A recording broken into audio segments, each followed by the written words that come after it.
Thank you very much, Madam President, ladies and gentlemen. What I'm going to do is to talk to you about a religious movement which a century ago was the main religious force in a number of areas of South Australia, particularly in northern districts. Religion is, of course, a fit subject for historical inquiry, not only because of some of its obvious social effects, but because the way in which people saw themselves, the way they saw their destiny, the way they lived and the way they died are as much a part of the story of the past as the crops they grew and the ores they mined. I must first of all say something about the various branches of Methodism that existed here in South Australia before 1900. I have a map on the wall here which you might like to look at later. I prepared it mainly for my own interest, to give the location of the various Methodist churches which were here in South Australia until they came together in 1900. The Methodist movement began, as of course many of you will know, as a result of the work of John Wesley and Charles Wesley within the Church of England in the 18th century. What the Wesley brothers formed was a network of societies. Within a few years after Wesley's death in 1791, that is John Wesley's death, those societies became separate and the Wesleyan Methodist Church came into being. Now, the first Methodist church in South Australia was this Wesleyan Methodist Church. The main stream which flowed from the work of John Wesley, or the main trunk of the tree which grew out of the Wesley's work. The Wesleyan Church was here in the form of some lay preachers before proclamation. The first Methodist service was conducted on Kangaroo Island on November the 13th, 1836.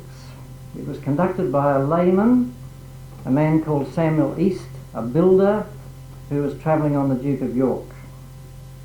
The first service on the mainland was conducted at Holdfast Bay, not very far from the old gum tree, on February the 12th, 1837. It was taken by a layman, John C. White, who lived right up till 1891. The first church was formed in May 1837 at the home of Edward Stevens, the manager of the South Australian Banking Company and a very distinguished son of a very distinguished Wesleyan minister in England. This first church that was formed in May 1837 set about almost immediately in erecting a building. And the first building was put up in Hindley Street in July, and then later it was moved, or rather another building was put up in Gawler Place, and then in 1852 the church in Perry Street was built. In 30 years, this Wesleyan Methodist Church in South Australia was able to build the central building of Prince Alfred College. It was able to build what is probably one of the finest suburban church buildings still existing, the Methodist Church at Kent Town on Fullerton Road. And for that church, an organ was imported from England at a cost of £600, and the stained glass windows in that church, some of them are a copy of windows from Lincoln Cathedral. By 1854, the Wesleyans had 38 church buildings in the colony out of a total of 149, and the Anglicans came second with 26. The Wesleyan Church was always the wealthiest of the four churches, largely because of the number of businessmen who belonged to it. G.P. Harris, for example, of Harris Scarf, was the donor of the organ at the Kent Town Church. The great man, I suppose, of the Wesleyan Church during the latter half of the last century was Sir John Colton, one-time Premier, a man who began as a saddler ended up as a fairly wealthy businessman. And then later, of course, the Wesleyans had other business leaders, such as John Craven. I remember how my mother always used to like to buy things from John Craven and Co., because Cravens were supposed to be Methodists. And another, of course, was James Marshall. And Marshall's store was where Myers is today. In the 1891 census of the religion of the people in South Australia, 49,159 people returned themselves as Wesleyans. The second group was known as Primitive Methodism. Within a generation of Wesley's death, the church which he left had become highly organised, very rigidly controlled by ministers, and generally well on the way to entering what K.S. Inglis called its mahogany age. In other words, it was becoming very respectable, and it began to frown on such things as open-air preaching, which of course Wesley himself had done a lot of. And when a group of lay people in Staffordshire decided that the best way in which to preach the gospel was to go out in the open air, and particularly on a rugged hilltop called Mow Cop, the Wesleyan authorities began to disapprove. And the result was that a breakaway movement emerged. And this movement claimed to be going back to what was original or primitive Methodism. And so they took that name for themselves. Now, the Primitive Methodist Church was mainly a Midlands and North of England movement. It was strongest in those cities thrown up by the Industrial Revolution: Bradford, Leeds, Huddersfield, Halifax, Birmingham, Manchester, and Newcastle on Tyne. Insofar as one can speak about a Methodist contribution to the leadership of the early trade union movement, then it is of a Primitive Methodist contribution that one must speak, because the Primitive Methodist Church was primarily and proudly a church of the working class. It was a poor church. Now, on July the 26th, 1840, two Primitive Methodist couples who had migrated to South Australia conducted a service in Light Square. This attracted a little attention, and within a month, a Primitive Methodist congregation consisting of 23 people had been formed. They believed, of course, that South Australia would grow, that more Primitive Methodists would come out. In any case, there were people here needing to be converted. And so they wrote to the Primitive Methodist authorities in England asking for a minister to be sent out. Now, that request was sent in August 1840. Two ministers came out, but they didn't come out till 1846, 6 years later. And when I began researches into Methodist history here in South Australia, I wondered why the Primitive Methodists took so long. I eventually found the answer in the Methodist archives in John Ryland's library in the University of Manchester last year. The simple fact was the Primitive Methodist Church was so poor that it couldn't afford to send two ministers to South Australia, or even one minister. And then in 1843, the superintendent of the Bottisford Sunday School suggested that the 70,000 children in the Primitive Methodist Sunday Schools of England should be asked to give 1 penny a year. And with that money, it might be possible to send ministers to Australia. And that is precisely what happened. I find this a rather touching story, that the Primitive Methodist mission here at the ends of the earth, as far as England is concerned, was established with the 70,000 pennies of the Sunday school children of the Primitive Methodist Church in England. The two main centres of the Primitive Methodist Church, almost immediately after arrival, became Mount Barker and Salisbury.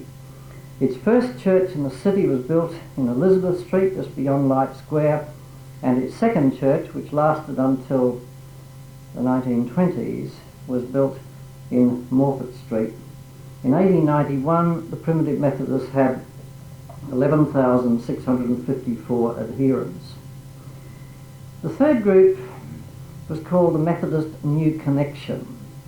Now, this word connection is very much a Methodist term. It refers to the fact that all churches were connected, linked together, and under the control of a conference. The conference being, in the case of the Wesleyans, right up to the 1880s, composed only of ministers. In the case of the Primitive Methodists, there were 2 laymen to each minister. In the case of the Bible Christians, 1 layman to each minister. But the degree of congregational autonomy was very strictly limited. The churches were connected, linked together, and under the control of this conference. Now, in 1797, the first breakaway from the Wesleyan movement took place. And it took place over the question of lay representation in this controlling conference. And the body that broke away took for themselves the name Methodist New Connection. Now, the Methodist New Connection sent a man to South Australia in 1863, a man called James Morn. His first church was where the Fair Lady Theatre is in Hindley Street today. His second church was in Franklin Street. And the successor church still bears Morn's name. The Methodist New Connection Church was always very small. It had its church in Franklin Street and one out at Hope Valley, and in 1888 it was merged with the Bible Christians. Morn's name, of course, survived, and of course still does, among some of his descendants, such as Morn Team Motors and so on. Milton Morn, an early educationist, was the son of the Reverend James Morn. And so I come now to the Bible Christians. The first congregation was formed at Borough in 1849, and in 1888, as I've said, they absorbed the Methodist New Connection. I must say something about the origin of the Bible Christians. The Bible Christian Church had its origin in the work of a man called William Bryant in the southeastern part of Cornwall and the western part of Devon. William Bryant was born at Gunwen Farm on the edge of Bodmin Moor in the parish of Luxullian in 1778. He was baptised at the Church of England, and the parish churchyard still contains the graves of members of the Bryant family. When he was in his early 20s, he became a Wesleyan, and being a farmer of modest substance, he built a church at Gunwen which still stands, and his daughter is buried at the back of it. At the age of 30, William Bryant became a Wesleyan preacher, not a minister, a lay preacher. Now, there was nothing unusual about that, of course, because all branches of Methodism depended very heavily on lay preachers. The trouble with William Bryant was that he didn't want to go where the superintendent minister wanted him to go. He wanted to go where he wanted to go. And so what William Bryant began to do was to leave his farm for quite long periods and to travel around the villages and among the farmhouses of eastern Cornwall and western Devon. And gradually what he built up was a network of small farming congregations. Now, the real foundation of a new Methodist movement took place at a Devon village called Shebbear. To get to Shebbear, one leaves the road at Torrington and travels with very great care along the narrow lanes with their high hedgerows, and eventually one comes to this little village which a century ago was closely linked to South Australia. In Shebbear in 1815, a family, the Thorne family, left the Anglican Church. They said, of course, that they were converted by Bryant, and they became members of his congregation. By this time, of course, the Wesleyans knew they had to do something about this, and so they expelled him. And so he decided to form his own church out of this network of congregations. And he called his church the Bible Christians because, as he said, we take the Bible as our guide and Christ as our example. At the same time, for some obscure reason, like the peace of God which passeth all understanding, he decided that he wanted to be known as an Irishman, and he changed his name from Bryant to O'Brien. This church grew mainly in Devon and Cornwall. It was always primarily a southwest England movement. And one of the reasons why it became fairly strong in South Australia was, of course, because of the migration of people from Cornwall to this state. In 1899, just to choose one year, 3/4 of the membership of this church was in Devon and Cornwall. Elsewhere in England, it only had congregations where Cornish people had migrated. Just as the Bible Christian Church followed some of its people to places like South Wales, to the mines there, so when migration took place overseas, to Canada, and especially to Prince Edward Island, to South Africa and to South Australia, the Bible Christian Church sent its ministers. The strongest overseas church of the Bible Christians was in fact in Ontario, with Prince Edward Island coming very close to it, and then South Australia. So much for the origin of the Bible Christians. Their beginnings in South Australia. There were some Bible Christians here in South Australia from the very early days of settlement. Every book on the history of the Bible Christians will date their beginning from the formation of a congregation in Burra in 1849.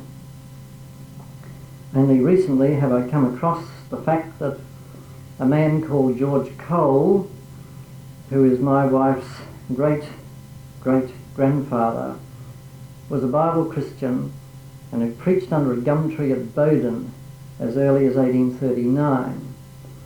His brother G.W. Cole was an early member of Parliament, and his grandson W.J.C. Cole was a member of Parliament around 1915. But no congregation was formed because their number was so small, and because it was felt by most of them that they ought to go to the Wesleyan Church or to some other Methodist body. It was the larger number of Cornish migrants coming out to Burra in the late 1840s that eventually led to the founding of the first Bible Christian Church. This was organised by a group of laymen at Burra in 1849. And the leader of that group, a man called James Blatchford, lived into the 1890s, and very fortunately, I think, his memoirs were taken down around about 1894 and published. He describes how these Bible Christian Cornish families, the Blatchfords, the Pellews, the Holsers, the Pengellys and so on, came together and decided to form a church. They would conduct services themselves because a minister, of course, just was not necessary.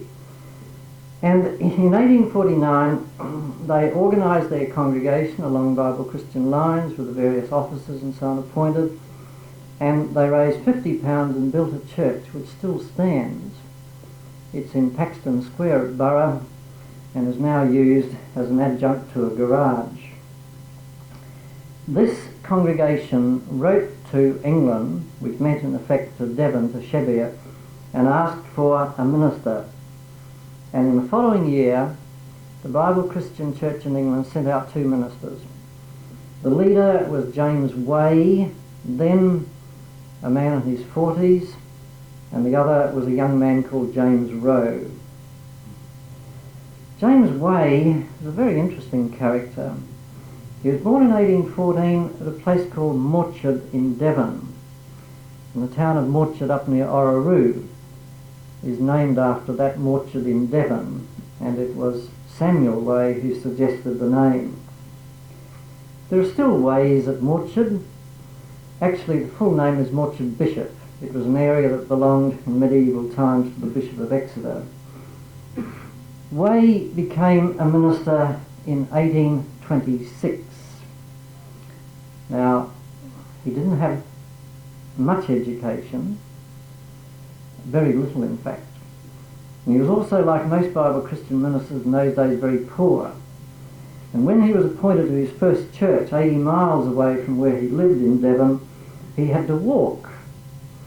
And in 1876, at a celebration dinner in the Adelaide Town Hall to celebrate his 50 years in the ministry, James Way described that walk, because he carried also his library with him, but his library consisted of only 3 books, the Bible, a hymn book and a dictionary.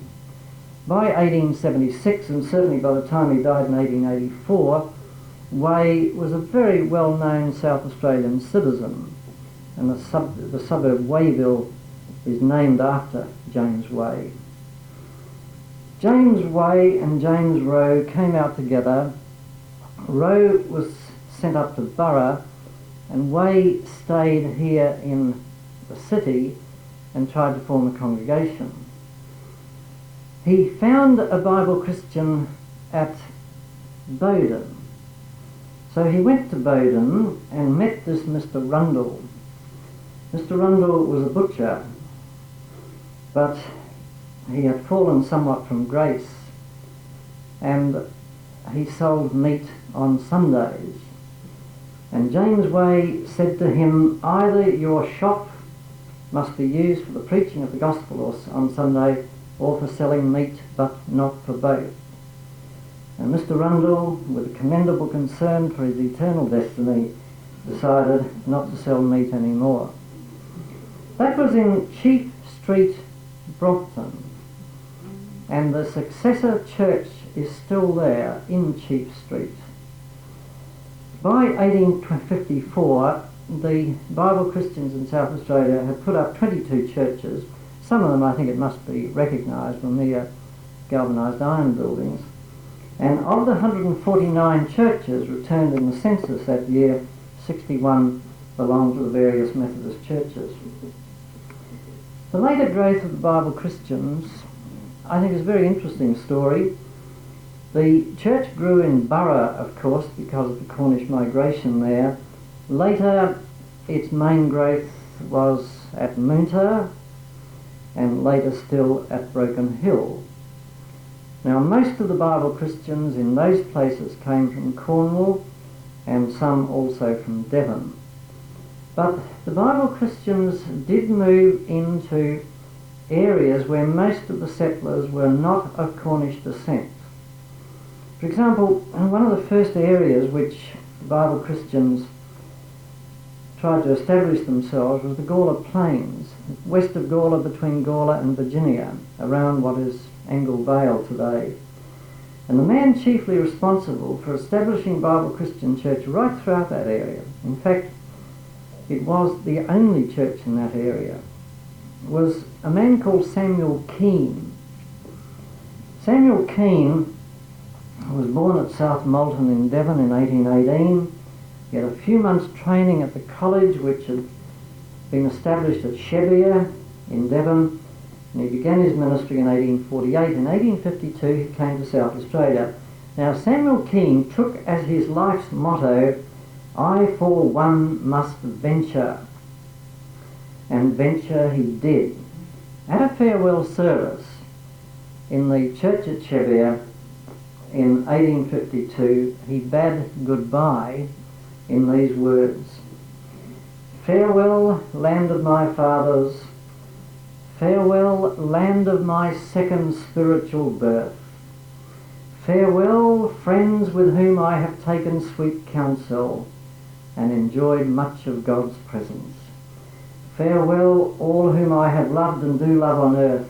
A few of you, and perhaps none, shall I see more on earth. If you are faithful, I will meet you in heaven. How many he met in heaven the Lord alone knows, but certainly on earth he never saw again any of those in the church that night.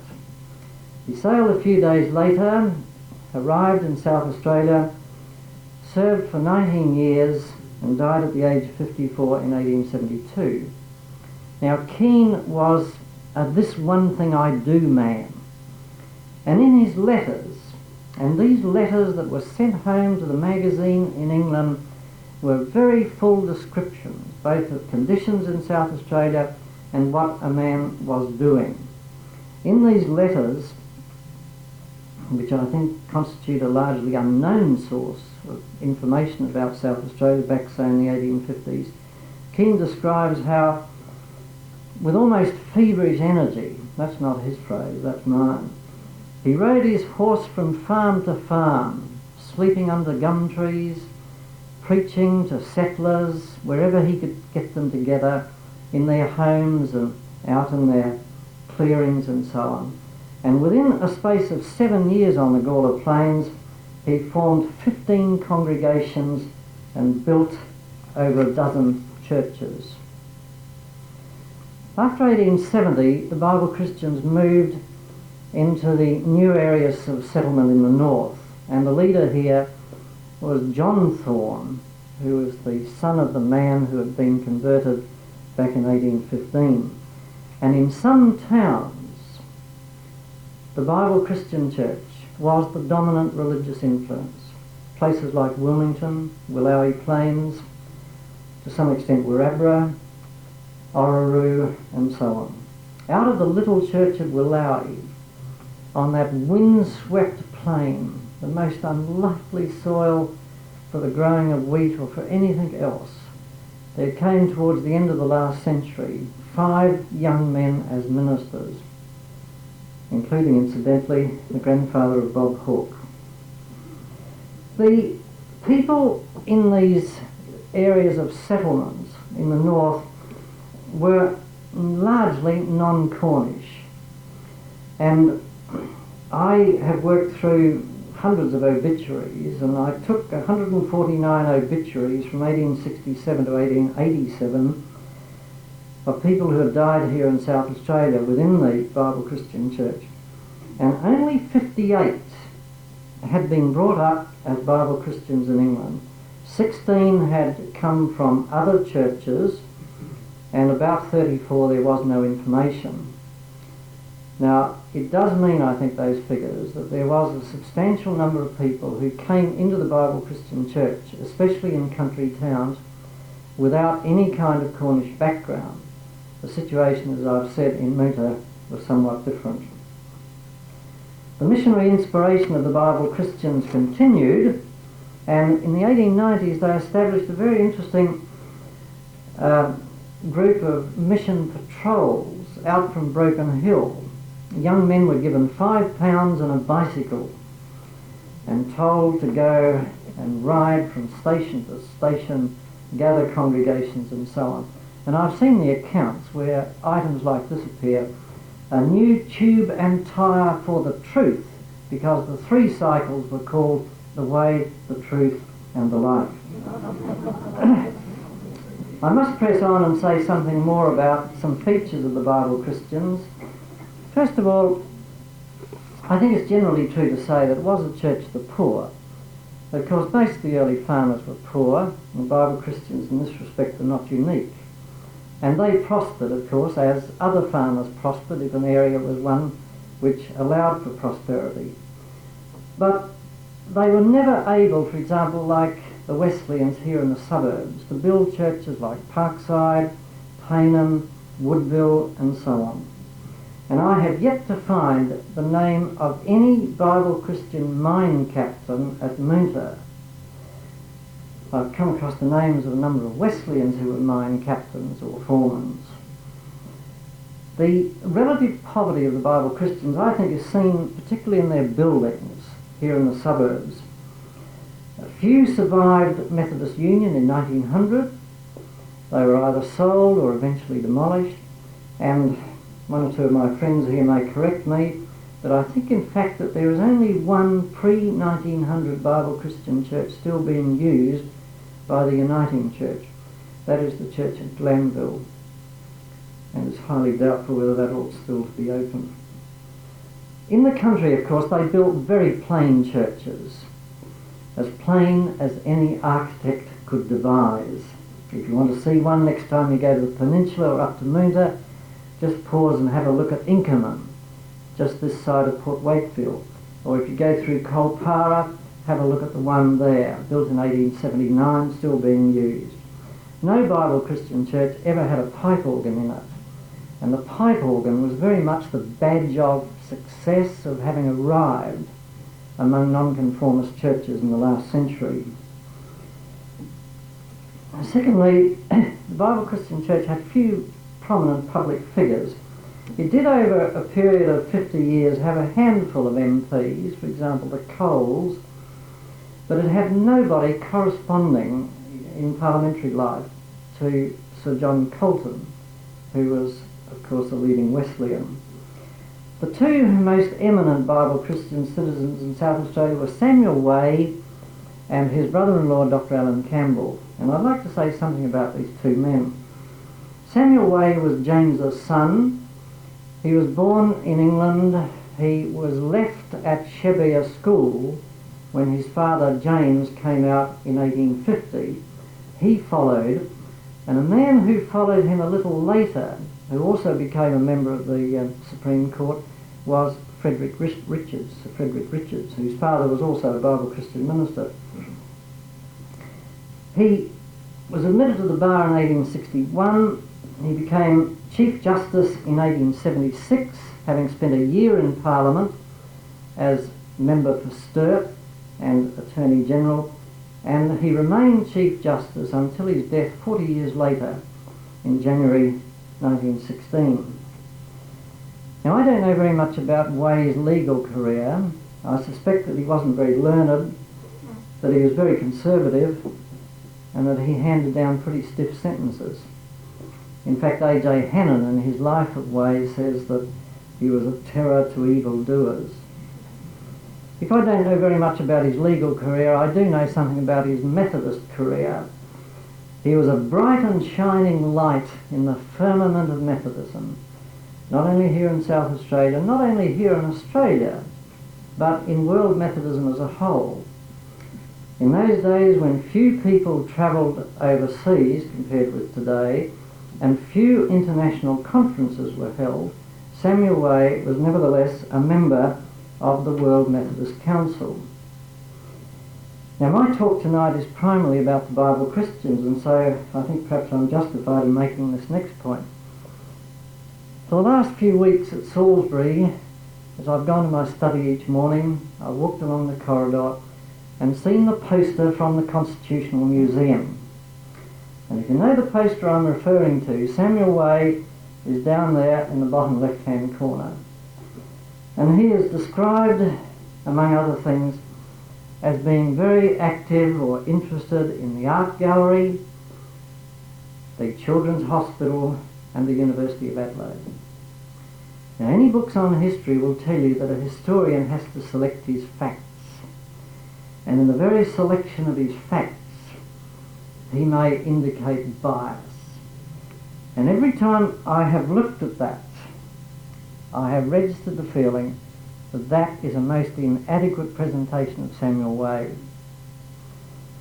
Because I think if Samuel Way himself had been asked, he would have said that his greatest public service outside of law, or perhaps even including law, was to the Methodist Church.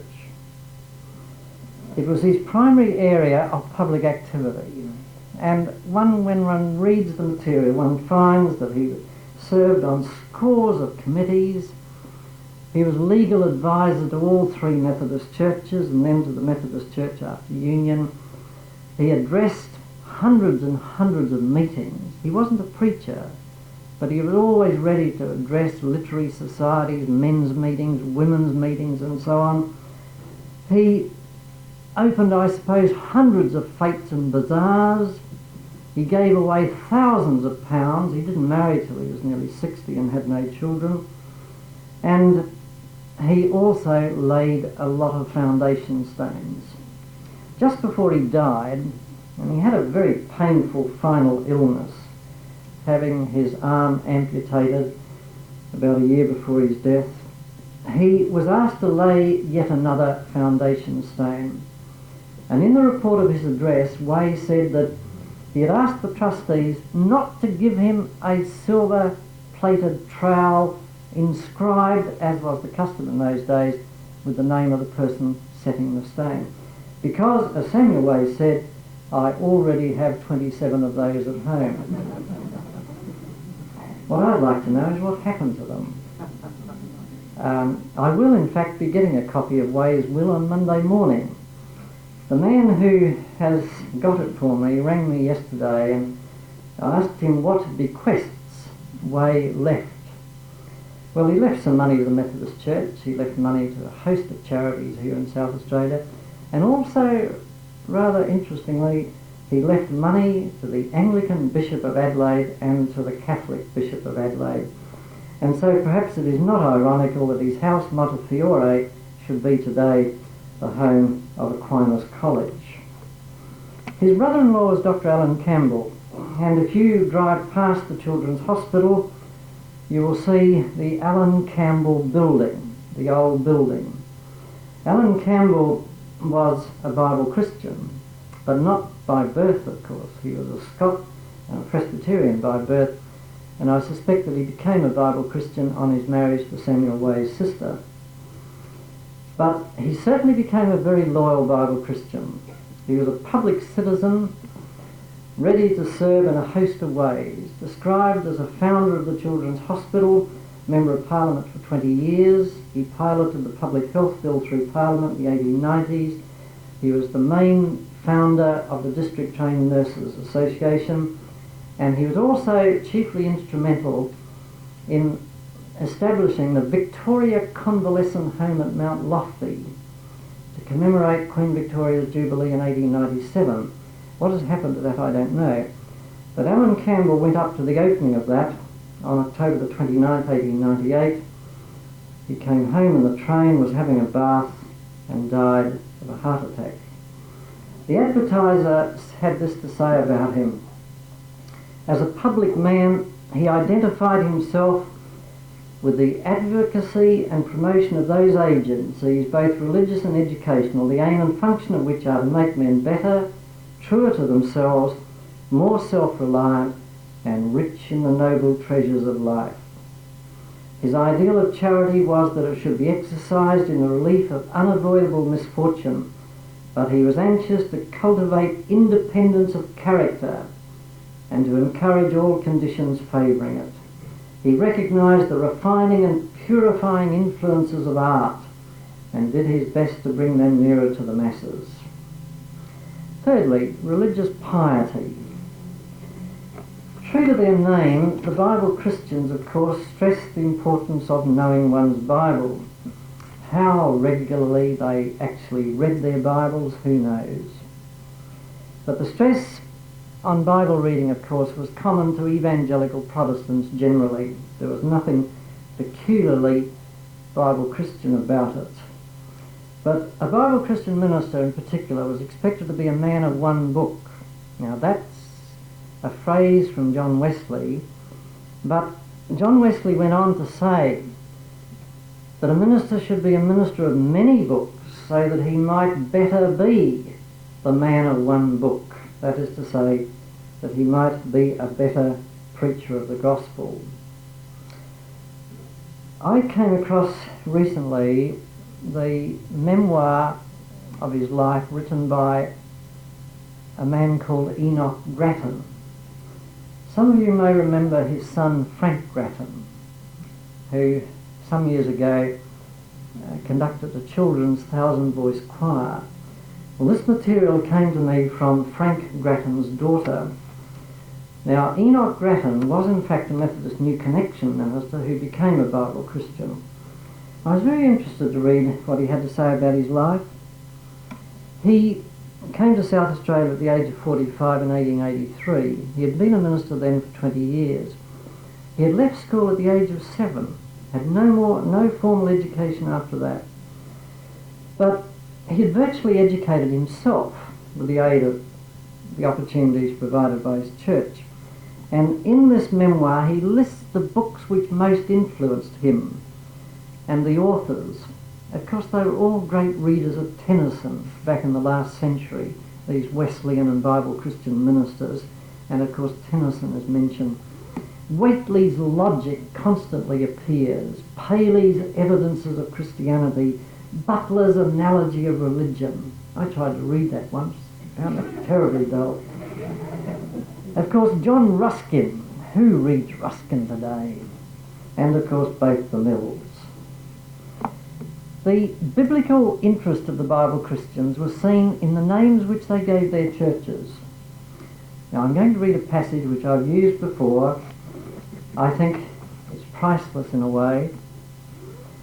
You won't understand it unless you know your Bibles. And I had to look up some of these names myself. This is a description of the churches out from Gawler on the plains in Samuel Keen's report for 1857. And all these churches which he established, he gave biblical names to. And this is what he says. At Ebenezer, which in fact was the church at Angle Vale, the Lord's arm has been made bare in the salvation of souls.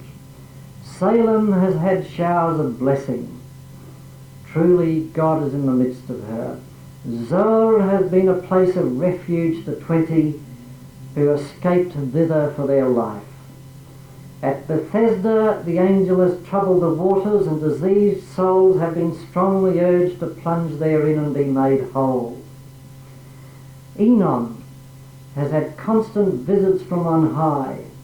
At Emmanuel, God has been with us to comfort the troubled, guide the perplexed, heal the broken-hearted, and save the lost. On Zion the glory of God has rested, and the tears of 16 penitents have been wiped away. Hepzibah, that's Salisbury, has retained the favour of the Most High.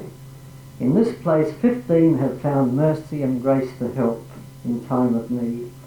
And then I'm quite sure he didn't read over his material, or he wouldn't have written the next sentence. Providence is unhappily stationary, and Bethel is still cold. The Bible Christians, with their biblical interest, were also greatly interested in revivals. Now, revival was always being hoped for. It was, shall I say, a kind of booster injection, which all the Methodist churches looked for every 10 years or so. It would take the form of a special campaign, a series of nightly meetings, stirring sermons, and hopefully many conversions. The Bible Christians were particularly keen on revivals, and the 1875 revival in Munter, which is part of the history of Munter, began in the Bible Christian Church. The leadership, I think it has to be said, was very cautious about these revivals. They knew that some of them were not likely to last very long. They knew from experience that some fell away, and that the effect upon the membership of the church was often not very significant. 4 in brackets, the stress on improvement. Asa Briggs has called the Victorian age the age of improvement. And one aspect of this, as far as the church is concerned, was that most Protestant churches, certainly the non-conformist churches, had mutual improvement societies. Later they became literary and debating societies. This was partly that it was a form of education which would help you to get on. I think there was also a religious reason here, and that is, and this is seen very clearly, I think, in what Hugh Gilmore had to say about the Mutual Improvement Society, was that God had given you a mind and you used every opportunity to develop it. Recently I taped some of the recollections of a woman of 93 who grew up as a Bible Christian, and I asked her to describe to me what a Sunday was like. She did so, and then she said, and then there was Tuesday evening. Oh, that was good, and how we used to look forward to it, because Tuesday evening was the Literary and Debating Society. And we would have a speaker, she said, every week, or we'd have a debate, and every week there'd be about 70 people gathering for that particular meeting. By the late 1880s, the Bible Christians decided to open a boys' school. Wesleyanism had its Prince Alfred College. The Bible Christians wanted their boys' school. The money was raised and the school was opened in 1892. It only lasted 14 years, and then it became the Methodist Ladies' College, the boys going to Prince Alfred College. I think the opening of this school was a sign of Bible Christian prosperity. They were getting more money than they had before. It was an indication also of a new value placed upon education. Fifthly, the church was lay-centred. Of course, Methodism has never believed that you must have a minister in order to establish a church. And many of the Bible Christian churches had their origin in a man who, back in England, say, had been a lay preacher. He comes out here as a settler, settles in an area where there is no branch of Methodism whatever. He begins a church virtually in his own house and becomes a preacher to any who are interested. And that is the way many of the Methodist churches in South Australia had their origin. And it was perhaps years afterwards before a minister came, and these churches were related to the wider Methodist church. I can run through lots of names here. Thomas Maslin, a landowner down near Clarendon. The church there began in his house.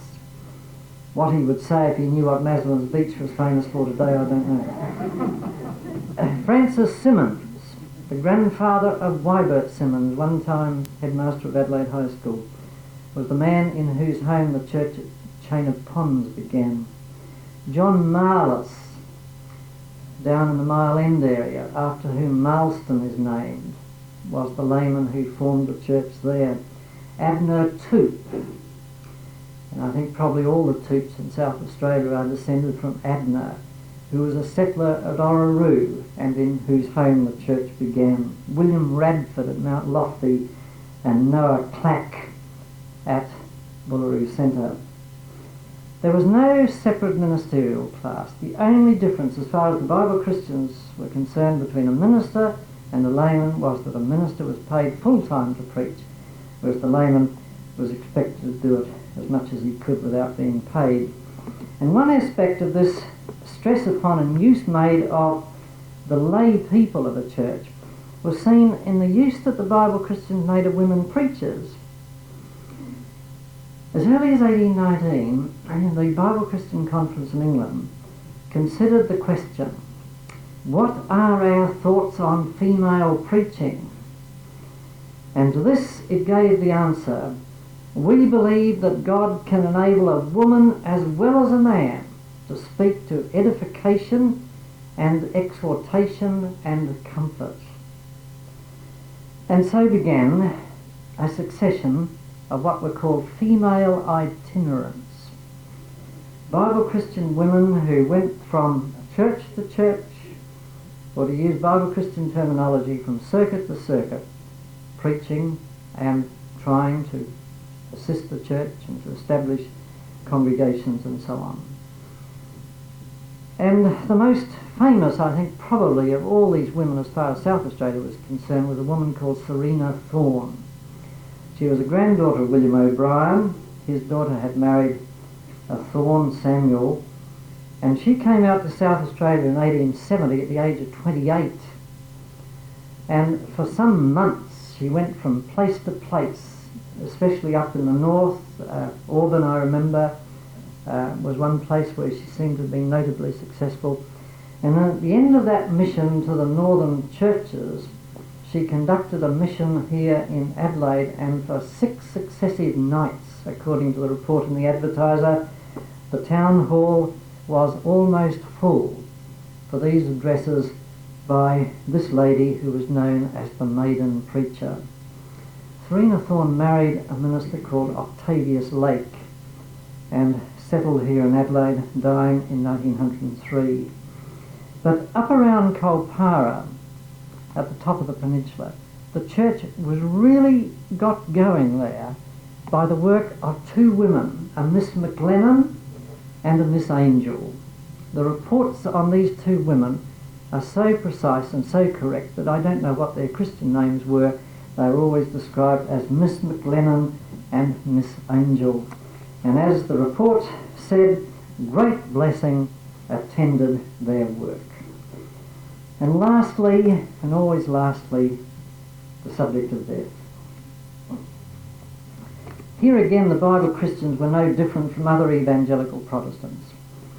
The ability to die a good death without fear and with faith was the final test of one's Christianity. In the spirit of Wesley's hymn, "Rejoice for a brother deceased, our loss is his infinite gain," Bible Christians were encouraged to face death not only with courage but also with confidence.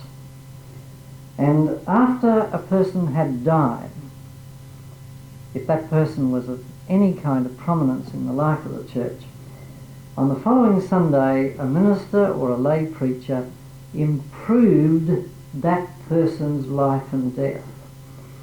And if you look up your Shorter Oxford Dictionary, you will find that a 19th century meaning of the word improve is to draw moral and spiritual lessons from the example of another. And so one finds in the 1880s and earlier, and up I think till about 1910, this word being used for what we might today call a tribute. Somebody improved the deceased's death. And then in the magazine, the Bible Christian magazine, shortly afterwards there would appear an obituary. And what a source of information those obituaries are. These days obituaries tend to be very short and say very little.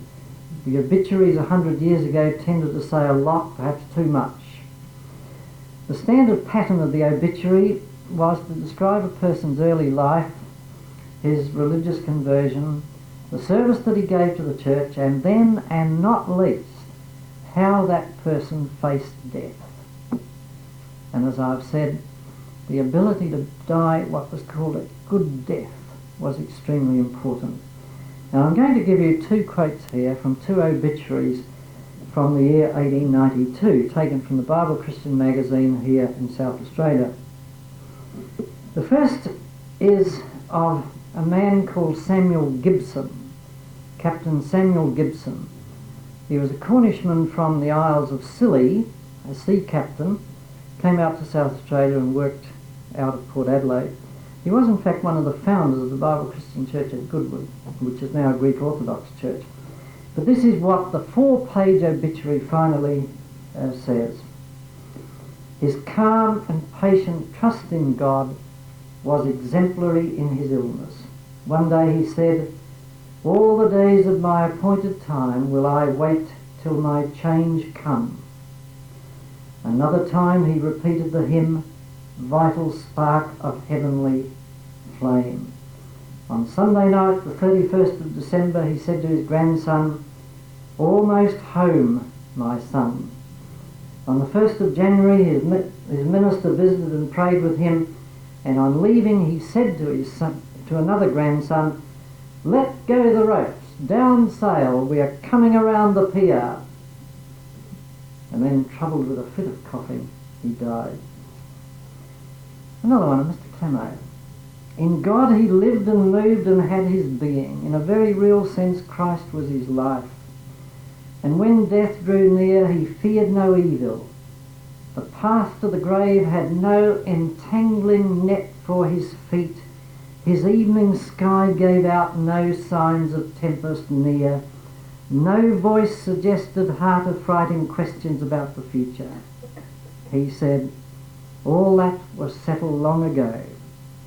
I shall go before Mother, but she won't be long after me. I'm just outside the door. I shall soon be going home." And a few days later he died. Now, I hope, unlike Captain Gibson, that I'm not coming around the pier, but I'm going home soon, and so are you, because I've come to the end of my address. And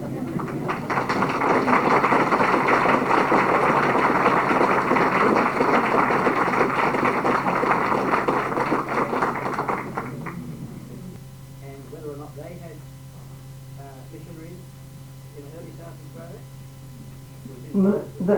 That would have been the Church of Christ. They were called the Campbellites originally. No, I don't know anything about their early years in South Australia at all.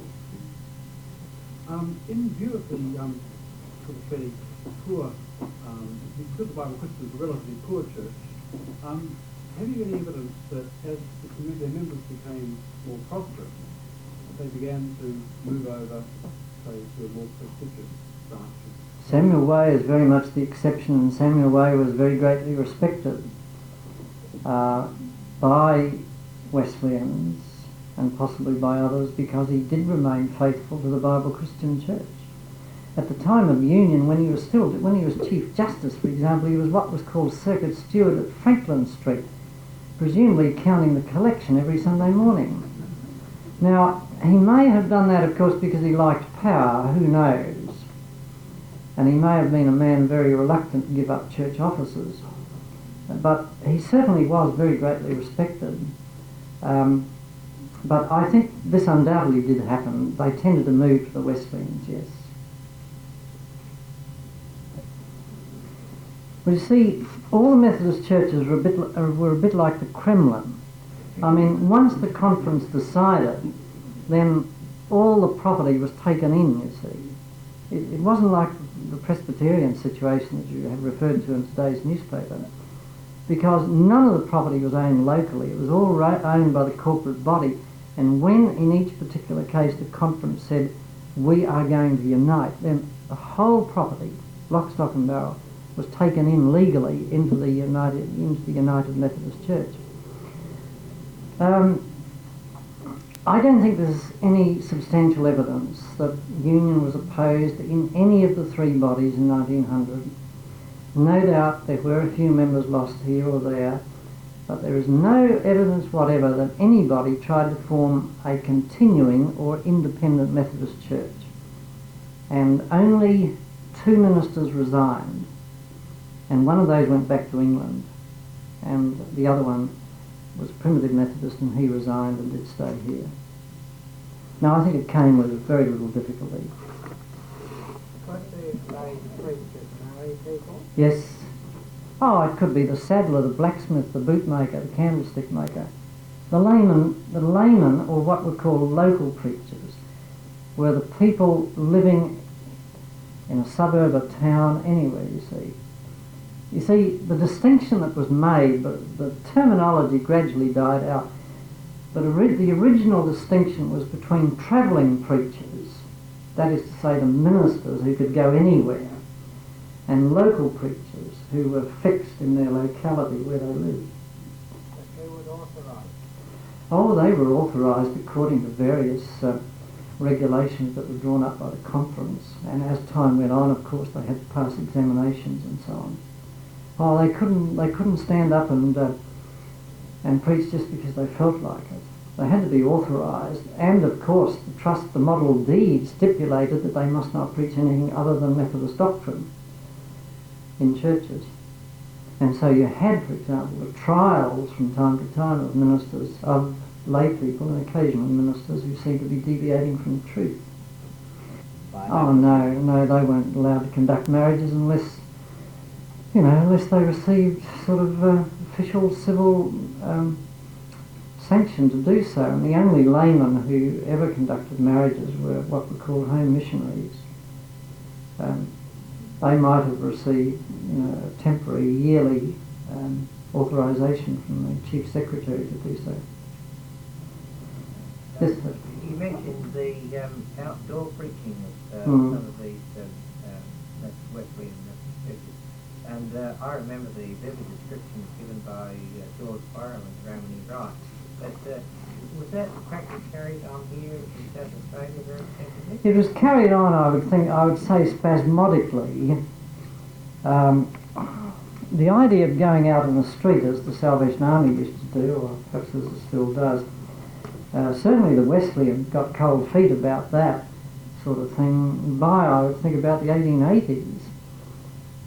The primitive Methodists kept it up for a bit longer. They kept it up till about 1890. They used to hold what were called camp meetings, but even I think as early as 1880, I got it on my cards at home, they began to wonder whether the camp meeting had had its day. And the Bible Christians likewise, by certainly the 1880s, were beginning to do that less and less. The only sort of form in which this survived was down at the Botanic Park, whereas right up till certainly the late 1930s, you did have, or you could conceivably find a Methodist man there on the stump. I don't remember any, but certainly some were doing that just before the 1930s. Yes, they all had church papers. Would there be any still in existence?